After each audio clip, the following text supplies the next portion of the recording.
जी पूछिए, कोई सवाल है तो मैम से, सर से, हमसे, जिससे पूछना पूछिए आप लोग। मैम मैं ये सवाल पूछना चाहती हूँ, कोई वर्किंग वूमेन है, हाँ, प्लस मैरिड भी हो और वो मल्टीपल सिटीज में हो, तो वो फिर कैसे टैकल करे और वो कितना अपने डैफ में दिखाए बचने के लिए।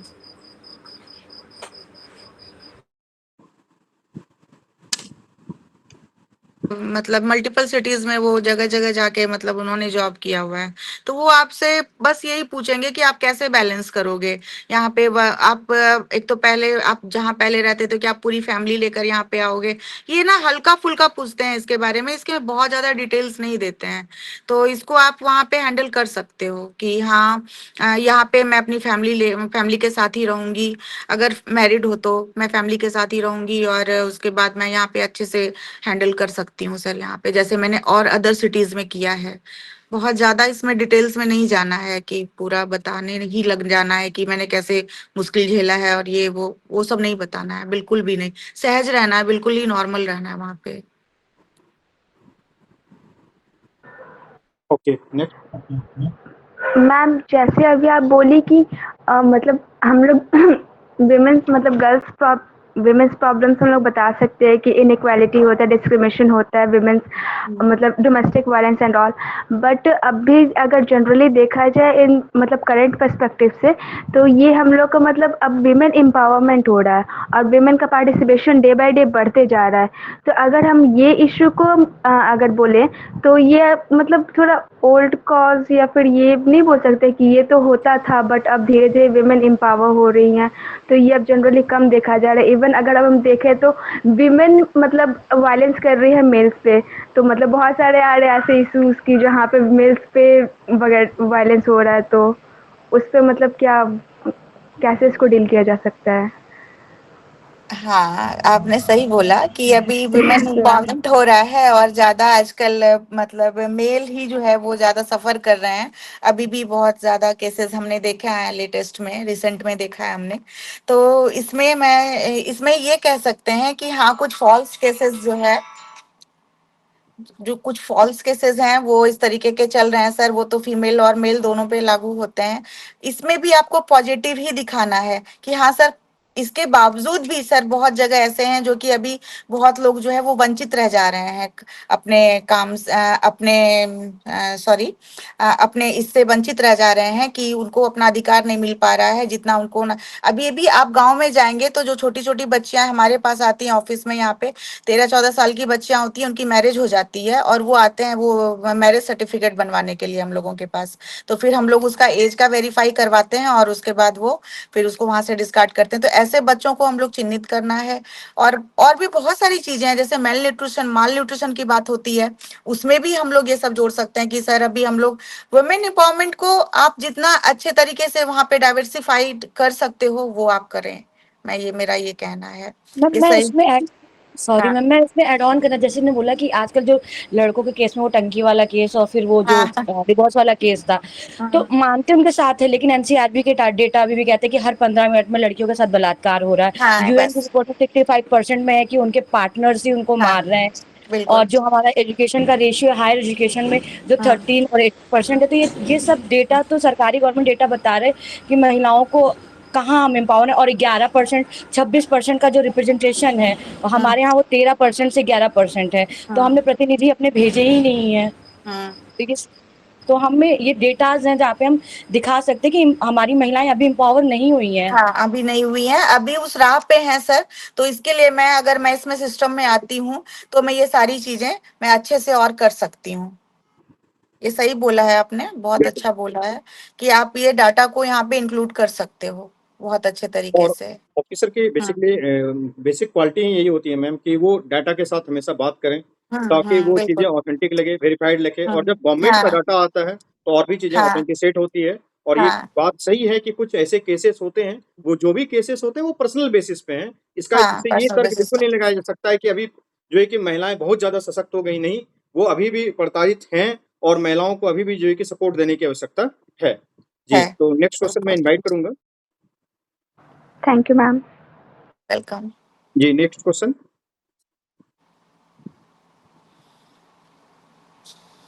पूछिए, किन्हीं को इंटरव्यू से रिलेटेड कोई भी क्वेश्चन पूछना है तो आप कार्तिकेयन सर से पूछ सकते हैं, नीलिमा मैम से पूछ सकते हैं, हमसे पूछ सकते हैं।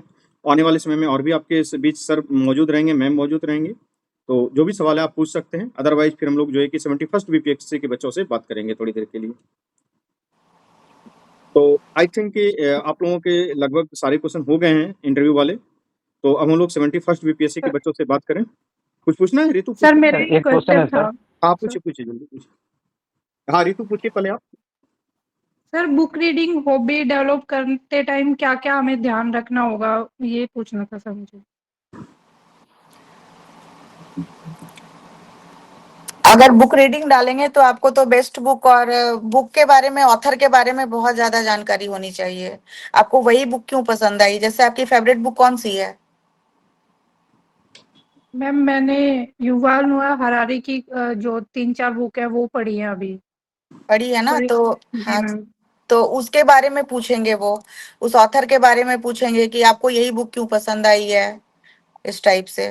तो जो भी चीज बोलेंगे ना उसकी पूरी जानकारी आपको रखनी होगी, बुक्स के बारे में, बेस्ट बुक्स के बारे में। फिर और वो खुद भी पूछ देंगे बुक के बारे में कि आपने इस बुक का नाम सुना है, फलाना बुक का नाम सुना है?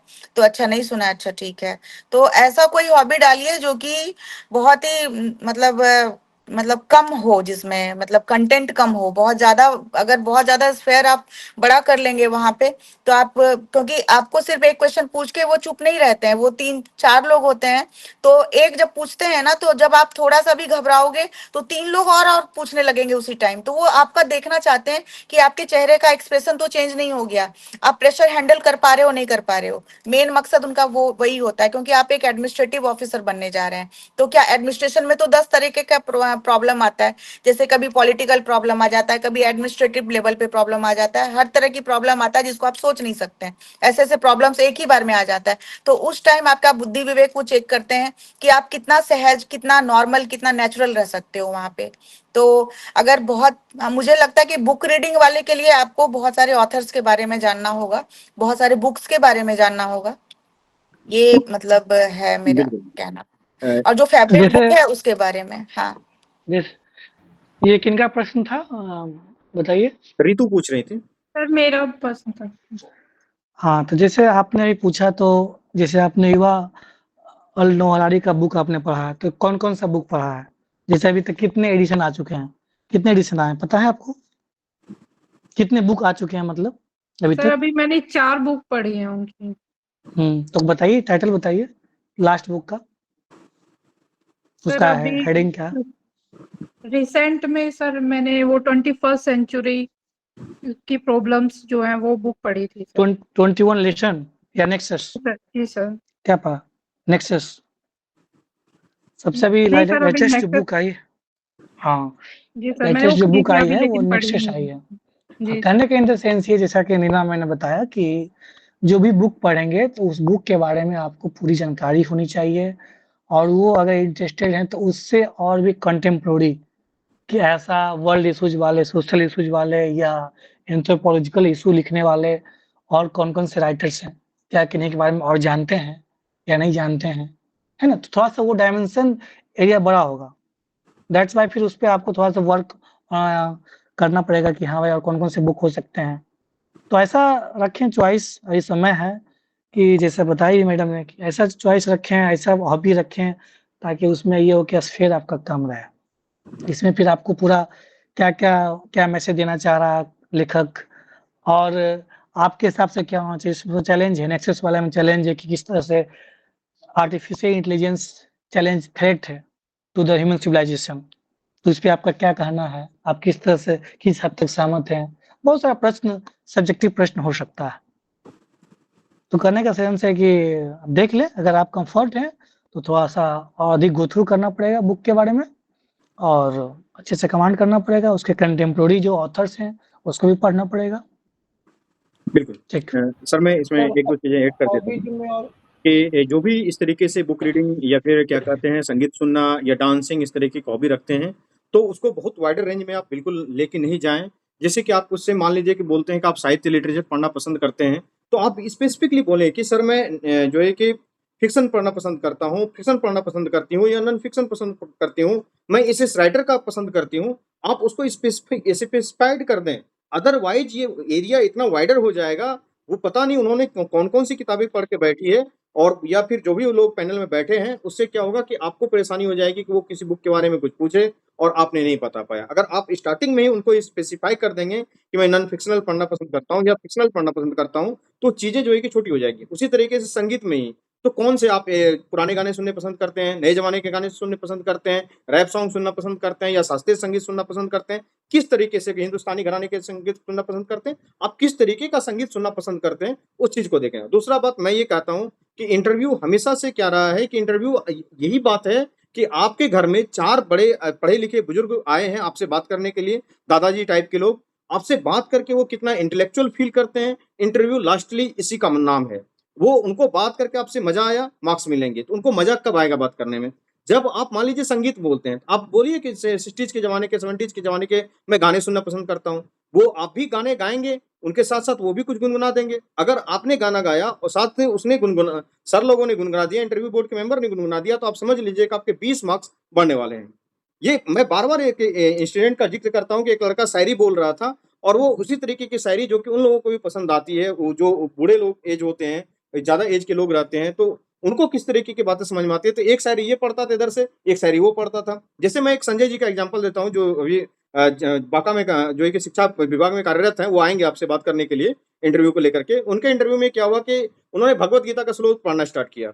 अब वो यदा यदा ही धर्मस्य वाला जो श्लोक है, शायद भगवत गीता का ही है, तो वो उन्होंने भी थोड़ा-सा पढ़ा, थोड़ा-सा इंटरव्यू में नहीं पढ़ा।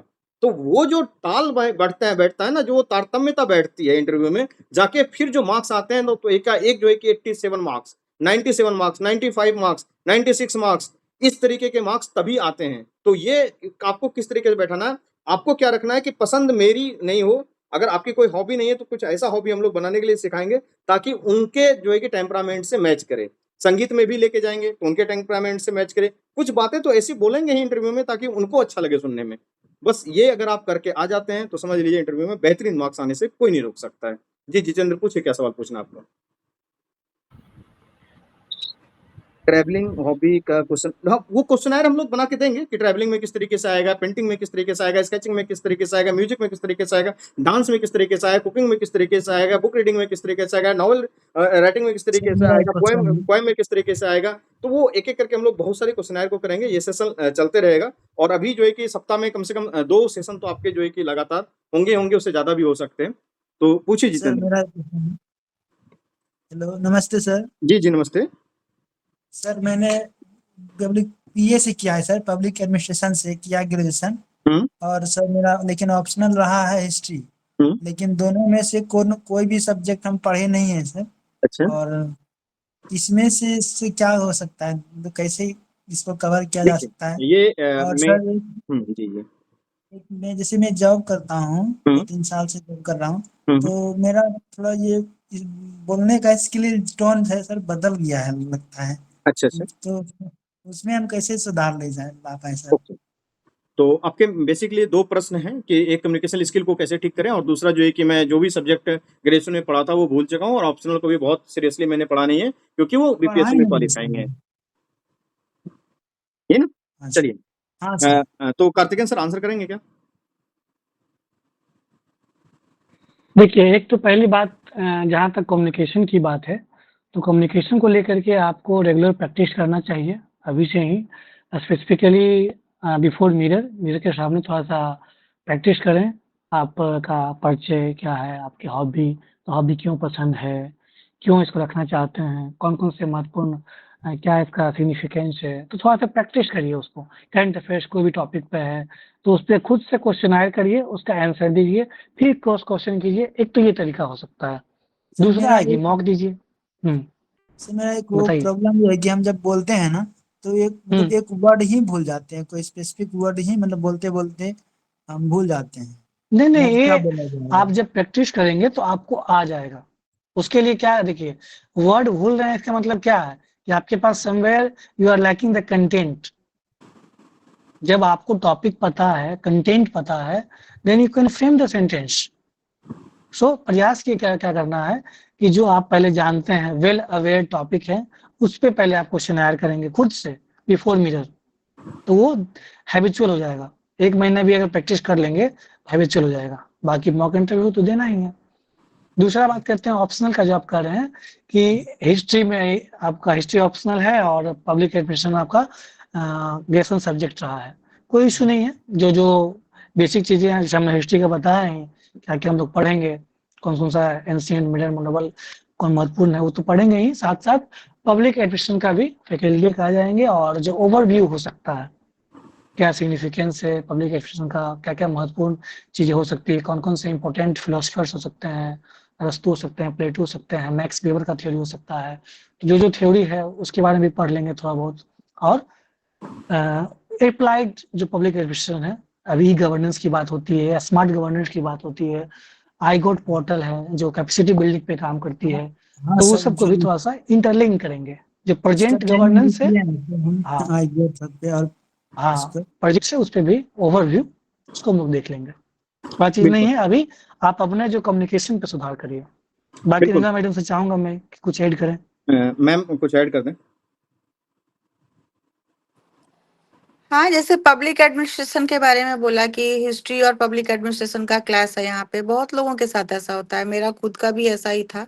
ग्रेजुएशन अलग सब्जेक्ट से था और ऑप्शनल अलग था, तो ये होता है। लेकिन दोनों के बारे में जानकारी आपको रखनी पड़ेगी, ये एक बहुत बड़ा मतलब आपको ये हो गया कि अगर एक रहता है तो चलो ज्यादा मेहनत नहीं पड़ती है, लेकिन अब दोनों के बारे में जानना होगा। तो पब्लिक एडमिनिस्ट्रेशन में आपको ना जो थिंकर हैं उसमें से आपको पूछेंगे कि कौन सा थिंकर आपको ज्यादा पसंद है और क्यों पसंद है। तो हर्बर्ट साइमन ही लोग ज्यादा बोलते हैं। क्यों? क्योंकि भाई उसका डिसीजन मेकिंग जो उसका थ्योरी था उस वो अभी भी मतलब यूजेबल है। यानी तो आप मायो बोल सकते हो, बहुत लोग हैं जो जिसके बारे में, दो तीन थिंकर के बारे में, और उस थिंकर को हम अप्लाई कैसे कर सकते हैं अभी अभी के कंटेक्स्ट में, यहाँ मतलब प्रेजेंट वे में हम उसको कैसे लिंक अप कर सकते हैं, उसके बारे में आप थोड़ा सा देख लेंगे। बाकी अगर मैं आगे जुड़ती हूँ इसमें तो मैं इस टाइप के क्वेश्चनायर वगैरह मैं तैयार करके खुद ही आप लोगों को दे दूंगी। बिल्कुल।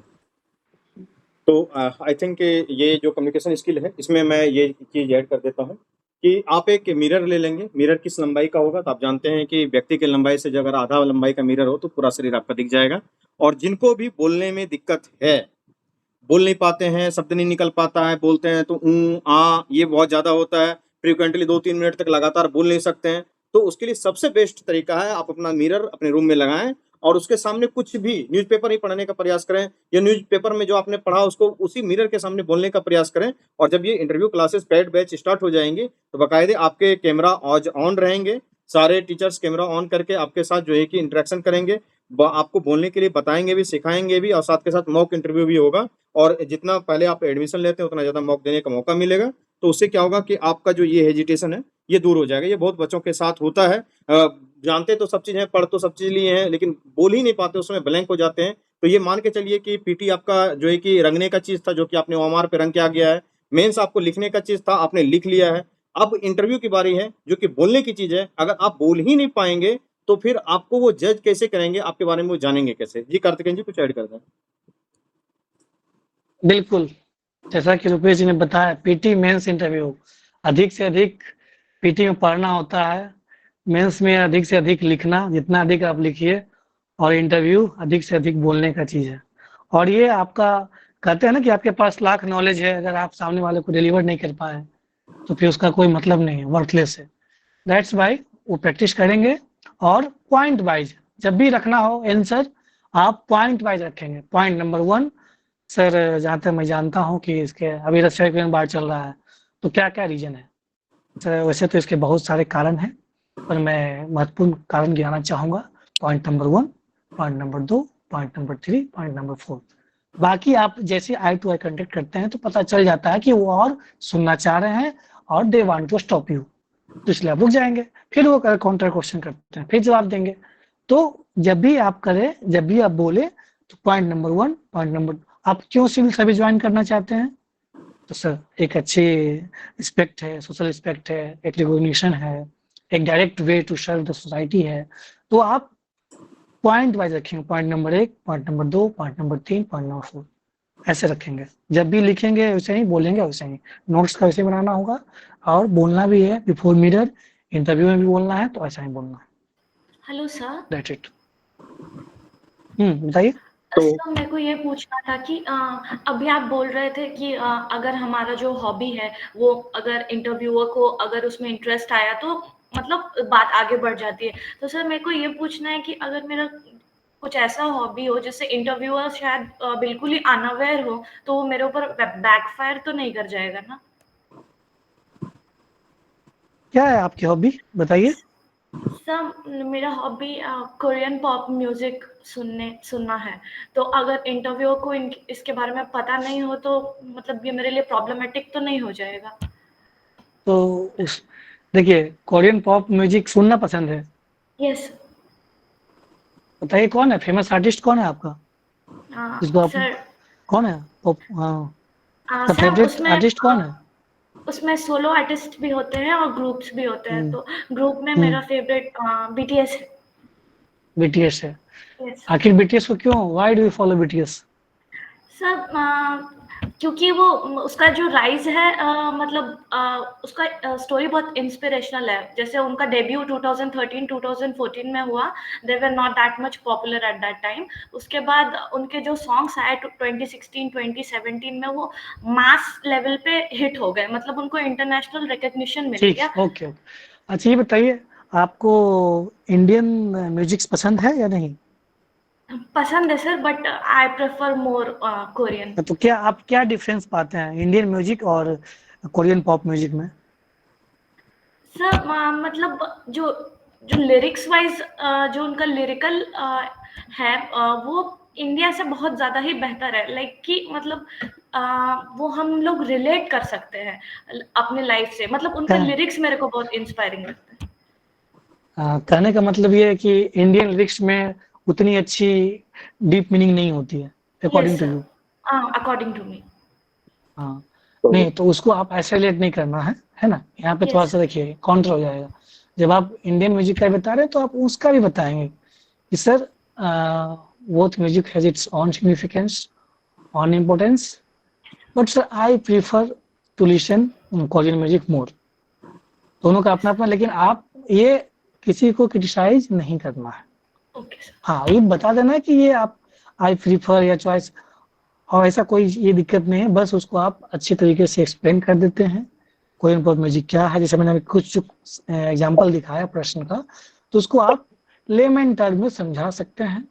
It is okay. अब मान लीजिए जैसे, अब जहाँ तक म्यूजिक की बात आई, कोरियन का उतना पता नहीं होगा, यस बीटीएस का नाम पता नहीं, सुना भी होगा नहीं सुना होगा, तो वो कहीं ना कहीं वो स्विच कर जाएंगे इंडियन म्यूजिक पे, इंडियन क्लासिकल म्यूजिक पे स्विच कर सकते हैं, 90 60 70 80 जो भी है। तो उस पे भी आपको थोड़ा सा अवेयर होना होगा, है ना, ओके ओके कि सर। दो तरह के म्यूजिक होते हैं। कितना बताइए, दो म्यूजिक कौन कौन है इंडियन क्लासिकल म्यूजिक? मैं इंडियन सर में उतना इंटरेस्ट। कर्नाटिका। मैं आपसे नहीं पूछ रहा हूँ, मैं जी जो प्रश्न किया उनसे पूछ रहा हूँ, बताइए। हाँ सोनिका। सर मैं इंडियन म्यूजिक में उतना इंटरेस्टेड ही नहीं हूँ तो मेरे को नॉलेज दैट्स भी व्हाई नहीं है। आई एम सेइंग, मैं यही बोल रहा हूँ ना कि आपको जब आपने म्यूजिक का नाम लिया, then you should also be aware of your Indian culture, Indian music, Bihar culture, Bihar music. Yes sir.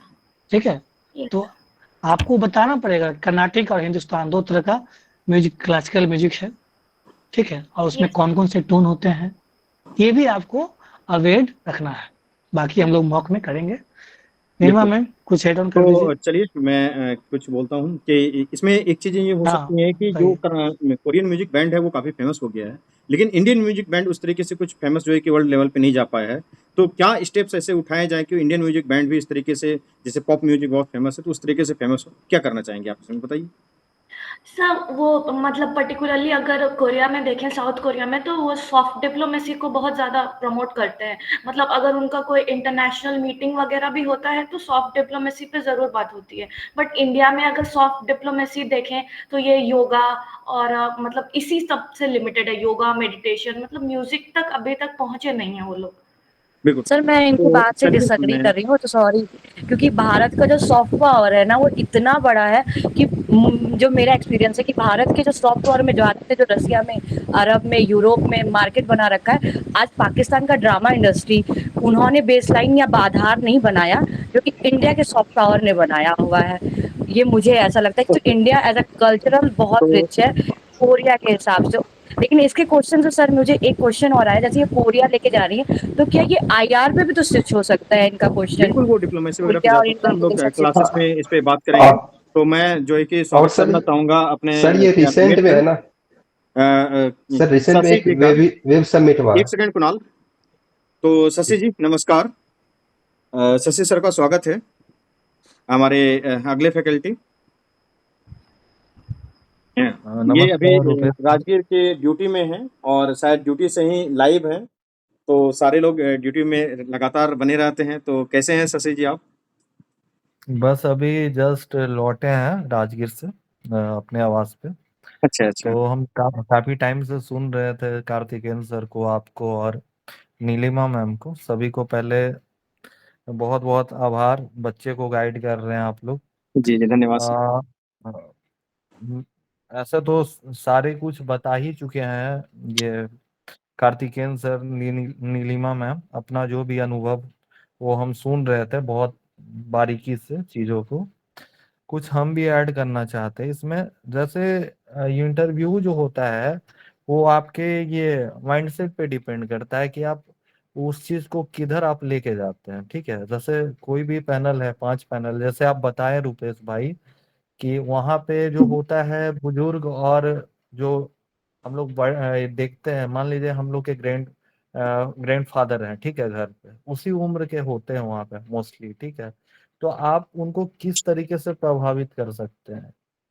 तो यही होता है। आप इंटरव्यू, आपका जो स्ट्रॉन्ग पॉइंट है जिस पे आप डिस्कशन करना चाहते हैं, मान लिया वो या तो आपका हॉबी हो या ऑप्शनल सब्जेक्ट हो या आपका ग्रेजुएशन सब्जेक्ट हो। ठीक है, आप ऐसा इंटरव्यू के दौरान, शुरू में तो स्टार्टिंग में आपसे बड़ा इजी सवाल होता है कि अच्छा आप अपने बारे में कुछ बताइए। ठीक है, फिर उसके बाद वो चाहते हैं, ठीक है, उसी दरमियान में आप कुछ ऐसा क्लू छोड़िए जो आप इंटरव्यू को ड्राइव कर सकते हैं। मेरा जहां तक मेरा अनुभव है, ठीक है, इंटरव्यू को आप ड्राइव कर सकते हैं। आप जिस सेक्टर में मजबूत मतलब अपने आप को फील कर रहे हैं। ठीक है, कई बार क्या होता है कि इंटरव्यूअर ही बोलता है कि अच्छा कुछ अपने बारे में बताइए। ठीक है, आपका हॉबी क्या है? तो हॉबी को इतना भी मतलब इस तरीके से नहीं रखना है। जैसे अभी बता रही थी कोरियन और ये है, तो वो मैंने अभी सुना तो काफी मतलब ये लग रहा था कि ये सॉफ्ट डिप्लोमेसी ये सब वर्ड वहाँ पे यूज नहीं करना है। ठीक है, actually they are part of international affairs. फिर वो दूसरा तरफ चला जाएगा आपका मुद्दा। आप जहाँ पे सेफ फील कर रहे हैं, ठीक है, जहाँ पे आपको लग रहा है कि हम आई एम कॉन्फिडेंट, ठीक है, वहीं पे आपको बात करनी है। इंटरव्यू इज ऑल अबाउट आप जैसे चाहेंगे उस तरीके से ड्राइव होगा। मान लीजिए कोई अभी बोल रहे थे कि हम किसी सेक्टर में जॉब कर रहे हैं, तो आप उस सेक्टर में अगर मजबूत फील कर रहे हैं, मान लो अभी हम पंचायती राज ऑफिसर हैं, ठीक है, मान लो मेरा इंटरव्यू हुआ, ठीक है, तो हम अगर पंचायती राज ये डिपार्टमेंट के बारे में खूब जानते हैं, तो हम असर्ट करेंगे, मजबूर करेंगे, वहां पे कुछ ऐसा पॉइंट छोड़ेंगे ताकि वो सवाल हमको उसी से करे इंटरव्यूअर। यही मेरा बोलने का है। बिल्कुल आप बेसिक चीज तैयार कर लीजिए, सर जो बता रहे हैं, मैडम जो बता रही हैं, वो बेसिक चीज तैयार कर लीजिए। लेकिन इसके लिए भी आप तैयार रहिएगा कि आप चाहिएगा तो बहुत कुछ हो सकता है वहां पे। और बहुत कोऑपरेटिव पैनल होता है, जैसे आप मॉक दीजिएगा।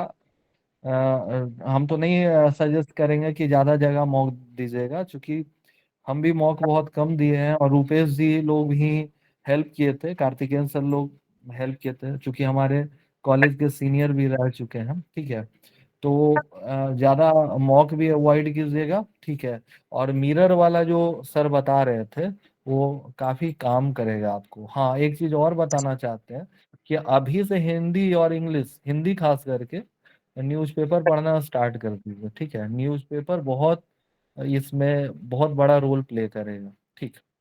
बिल्कुल। ये तो ड्राइव किया ही जाता है, जैसा कि शशि ने बताया कि आप बिल्कुल अपनी चीज़ों को ड्राइव कर सकते हैं, अपने इंटरव्यू को बहुत बेहतरीन तरीके से ड्राइव कर सकते हैं। और ड्राइव किया कैसे जाता है, जिन लोगों ने ड्राइव किया है अपने इंटरव्यू को, मैं उन लोगों को भी इस पैनल में ऐड कर करके अलग-अलग दिन आपको बहुत सारे ऑफिसर अलग-अलग ऑफिसर दिखते रहेंगे इस तरीके से आपको नए-नए बहुत सारे लोग दिखेंगे। उन्होंने किस तरीके से वहाँ इंटरव्यू को ड्राइव किया, कौन से टेल पार्ट में क्वेश्चन छोड़ देंगे। जैसे कि वो सेना में काम करते थे, बीच में 2 सेना की बातें बोलते कि सर जब मैं सेना में था, तो इस तरीके से डिसिप्लिन मेंटेन किया जा रहा था। अब मामला वहाँ से उल्टा और सेना पे चला गया। सेना पर से वो लेते-लेते भगवत गीता के सार को लाया, तो वो भगवत गीता पे चला गया। भगवत गीता पे चला गया तो 7-8 मिनट तो भगवत गीता पे बात होते रहा। जहाँ सुर में सुर मिले, मिले सुर हमारा और तुम्हारा, फिर तो बातें क्या है, फिर तो इंटरव्यू कहाँ से कहाँ चला जाता है, कुछ पता ही नहीं चलता है। आप कितना भी कुछ बना करके जाएँ और वहाँ पे क्या हुआ 7, 8, 10, 15 मिनट के बीच में, वही आपका अंतिम डिसाइडिंग फैक्टर होता है और आप खुद इस बात के लिए रिस्पॉन्सिबल हैं। अगर आप बहुत स्मार्ट हैं, चीज़ों को डील करने के लिए जानते हैं, तो जैसे इन्होंने बात करते-करते बीच में घुसा दिया अपना पंचायती राज। वो पंचायती राज पे अगर चले जाए, अगर कोई हो सकता है प्रोफेसर्स हों या फिर जो ऑफिसर्स हों पंचायती राज डिपार्टमेंट से हों और डिपार्टमेंट के बारे में बात होना स्टार्ट हो जाए, तो फिर तो कहाँ क्या रह जाता है इंटरव्यू में फिर। इस तरीके से ड्राइव किया जाता है। तो चलिए हम लोग नेक्स्ट क्वेश्चन को इनवाइट करते हैं और फिर सेशन को एंड भी करेंगे। क्योंकि समय भी हो गया है, तो पूछे कौन नेक्स्ट क्वेश्चन पूछने वाले हैं, उन्होंने हैंड रेज किया है। हाँ सर, एक मेरा जी, एसके पूछिए, आप बहुत लंबे समय से हैंड रेज किए हुए हैं, पूछिए। जी एक्चुअली सर मेरा ग्रेजुएशन 2017 में ही हो गया था पब्लिक एडमिनिस्ट्रेशन से। और उसके बाद ऑप्शनल मैंने ज्योग्राफी से दिया है और अभी सर पोस्ट ग्रेजुएशन अभी कर रहा हूँ, मतलब लास्ट ईयर एग्जाम है अभी, तो ये सोशियोलॉजी से है। अब मैं बहुत मतलब ऐसा कंडीशन में हूँ कि तीनों पे कमांड करना, अगला 6 महीना में कितना क्या पढ़ना पड़ेगा, मतलब डीपली पढ़ना पड़ेगा या मतलब कुछ खास कुछ ऐसा क्वेश्चन लिस्ट बना के करना पड़ेगा सर ये तीनों सब्जेक्ट्स को? ओके, मेरा भी सर ऑप्शनल से रिलेटेड साथ एक बार में सुन लीजिए इसका सर। ले लीजिए, क्वेश्चन दोनों का एक साथ ले लीजिए कार्तिकेन जी। हाँ बोलिए हर्षवर्धन। हाँ। बोलिए आप अपना क्वेश्चन बोलिए। हाँ बोलिए Harshvardhan. Hello sir. Sir actually मेरा कोई स्पेसिफिक हॉबी टाइप का रहा नहीं है, बट अगर अभी मैं आर्टिफिशियली कल्टीवेट करना चाहूँ तो उसमें कौन सा अच्छा रहेगा? और अगर मैं क्रिकेट को लेकर के रखता हूँ कि क्रिकेट खेलना देखना पड़ सकते हैं वो लोग। ओके कार्तिकेन जी। क्रिकेट के लिए मेरा भी सर ऑप्शनल वाला है सर, एक ले लीजिए क्वेश्चन सर। हाँ ऑप्शनल वाला क्वेश्चन ले लीजिए एक साथ। बोलिए ऑप्शनल वाला क्वेश्चन क्या है? हाँ ऑप्शनल क्वेश्चन क्या था सर बताइए। मेरा ग्रेजुएशन सर स्टैटिक्स से है सर, और ऑप्शनल सर ज्योग्राफी रखे हैं। तो सर हमको सर जानना ये था, जो वहाँ जो पैनल बैठते हैं वो स्टैटिक्स के सर प्रोफेसर बैठेंगे या नॉर्मल? ओके देखिए स्टैटिक्स आपका ग्रेजुएशन सब्जेक्ट है। जी सर। कोई टेंशन नहीं है। देखिए स्टैटिक्स का आपसे जो पूछा जाएगा वो अप्लाइड स्टैटिक्स पूछा जा सकता है। डेटा का क्या महत्व है, कौन कौन से महत्वपूर्ण संस्थान है स्टैटिक्स से, कोई जानते हैं? जी सर बताइए। इंडियन स्टैटिकल इंस्टीट्यूट हो गया सर, जो कोलकाता वाली है सर, कोलकाता वो में एशिया की सबसे बेस्ट है।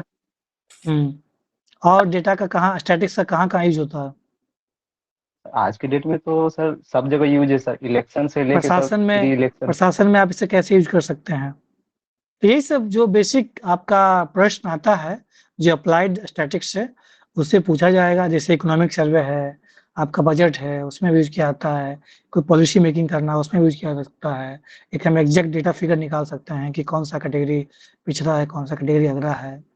तो ये बाकी जो कोर है, कुछ जो बेसिक थ्योरम होगा वो ज़्यादा तो मुझे उसमें आइडिया नहीं है, तो थ्योरम वगैरह होगा। बाकी एक फैकल्टी आते हैं पढ़ाने स्टैटिक्स, तो वो अपना ब्रीफ कर देंगे कि क्या क्या कौन कौन सा प्रिंसिपल हो सकता है जो उसको थोड़ा सा आपको पढ़ लेना है और बाकी ज़्यादा लोड नहीं लेना है।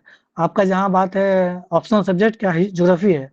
ज्योग्राफी में तो वही इंडिया का और वर्ल्ड का वो पढ़ना ही है, चाहे मानसून है, ITCZ है, एल नीनो ला नीना है, अभी रिसेंट में क्लाइमेट चेंज, ग्लोबल वार्मिंग है, तो ये सब देखना है।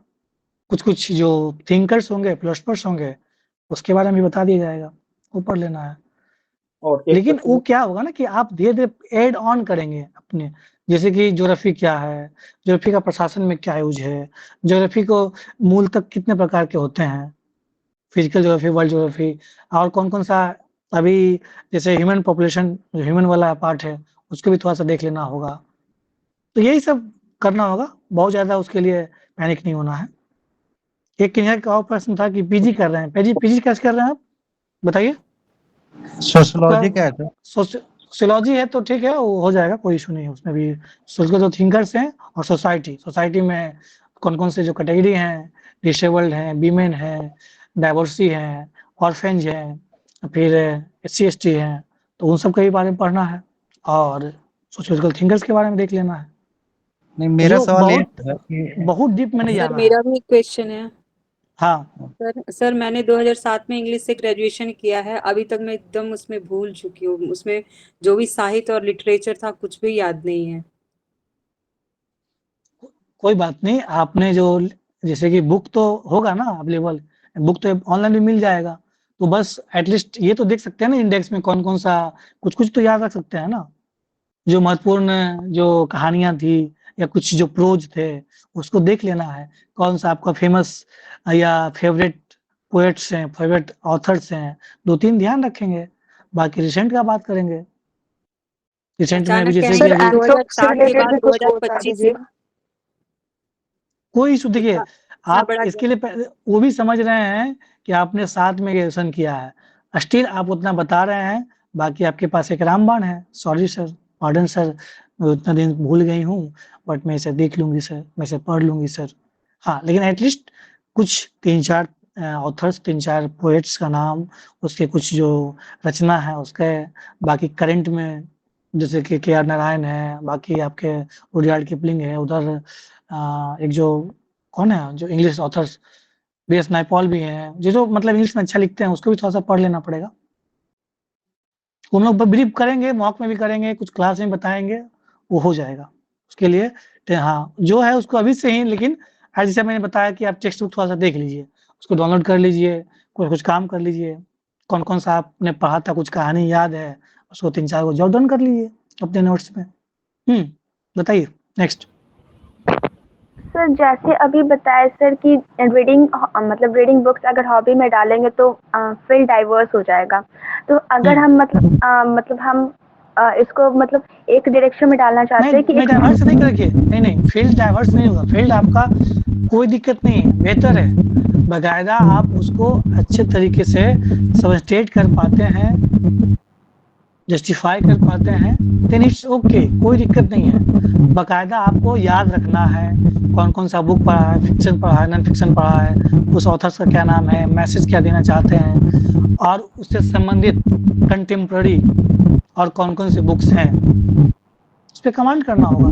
थोड़ा-सा एरिया तो बड़ा होता है, लेकिन बट आपको इंटरेस्ट है तो बताइए, नहीं तो उसमें एक जैसे मैं सोच रही हूँ कि मेरा जैसे ग्रेजुएशन इकोनॉमिक्स से था, पोस्ट ग्रेजुएशन भी इकोनॉमिक्स से था, एंड ऑप्शनल भी मैंने इकोनॉमिक्स से लिया है, तो मेरा सब इकोनॉमिक्स ही है। तो अभी मैं सोच रही हूँ, जैसे मेरा हॉबी उतना पर्सनल वैसा कुछ है नहीं, बट मुझे इकोनॉमिक सब्जेक्ट पढ़ना पसंद है, तो मैं अभी जैसे हॉबी डेवलप कर रही हूँ, मतलब इकोनॉमिक नॉवल जो होता है इकोनॉमिक बेस्ड, तो वो मैं नॉवेल्स और बुक्स पढ़ना शुरू कर दी हूँ। तो अगर मुझे ये डालना है कि इकोनॉमिक्स बुक्स या नॉवेल्स पढ़ना मेरा हॉबी है, तो ये मुझे फॉर्म में ही मेंशन करना होगा या फिर वहाँ पे इंटरव्यू में जाके मुझे डिराइव मतलब नहीं, वो पूछते हैं कि आपकी क्या हॉबी है, या जो पूछेंगे कि tell me something about yourself without your name and district, तब आप बताएंगे कि मैं I did 10th 12th and my hobby, और at present I am working और नॉट वर्किंग या प्रिपेयरिंग, जो भी है। तो जब आप शॉर्ट इंट्रो देते हैं ना, उसी समय आपको ब्रीफ कर देना है कि माय हॉबी इज दिस, या अगर पूछ दिए तो ठीक है, लेकिन जब इंट्रोडक्शन होता है तो उसी समय आप एक शॉर्ट इंट्रो, मैं वो भी बताऊंगा कि 5 लाइन का इंट्रोडक्शन क्या देना है, 10 लाइन का इंट्रोडक्शन में क्या देना है। 5 लाइन का है तो उसमें 10th 12th ग्रेजुएशन, वर्तमान में क्या कर रहे हैं, आपकी हॉबी क्या है, आपका सब्जेक्ट क्या है, इतना ही बताना होता है। Thank you sir. ओके, तो सर मेरा बता दीजिए, क्योंकि आर्टिफिशियली कल्टीवेट करना, सर मुझे आर्टिफिशियली कल्टीवेट करना है हॉबी को, तो अभी मैं क्या रखूं, इसीलिए मैंने बोला कि चूंकि क्रिकेट मैं देखता रहता हूं, तो उस पे एक थोड़ा सा इजी मेरे को पड़ सकता है। हाँ शशि बोलिए। शशि जी बताइए। हाँ, क्रिकेट मेरा हॉबी रहा है और मैं हाँ, इंटरव्यू भी आप दिया। बताइए। हाँ, तो कुछ बताना चाह रहे थे हम क्रिकेट के लिए। क्रिकेट के लिए आपको बताना होगा कि जैसे आजकल पहला सवाल आपसे ये पूछ सकता है कि क्या आईपीएल का जो अभी चल रहा है रिसेंट ट्रेंड, वो उसका कॉमर्शियलाइजेशन हो रहा है क्या? मतलब ये जो खेल हो रहा है, ये मतलब नेशनल क्रिकेट जो टीम है उसको कहीं ना कहीं उसके इंटरेस्ट को हैम्पर कर रहा है, या ये व्यावसायिक रूप एक ले लिया है, ठीक है, इस तरीके का सवाल पूछ सकता है। या आपसे पूछेगा कि who is your favourite player, ठीक है, मान लिया आपका कोई फेवरेट प्लेयर हो तो उसके बारे में आपको प्रिपेयर करना होगा।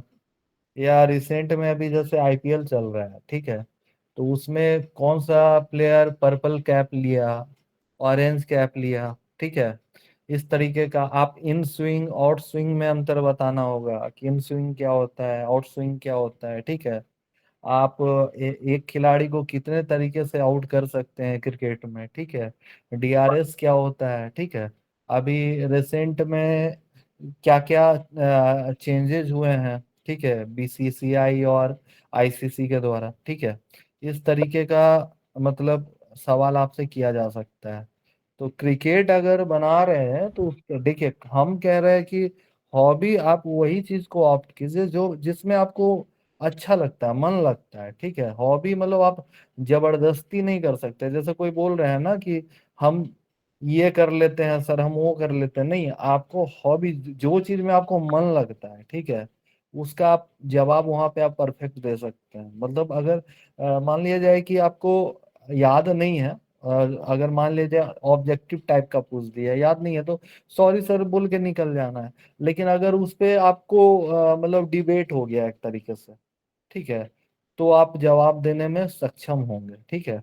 तो क्रिकेट के लिए उतना ज्यादा इश्यूज नहीं है। क्रिकेट के लिए जिनका भी क्रिकेट हॉबी रहेगा वो उनको हम गाइड कर देंगे, अलग से गाइड कर देंगे, ठीक है।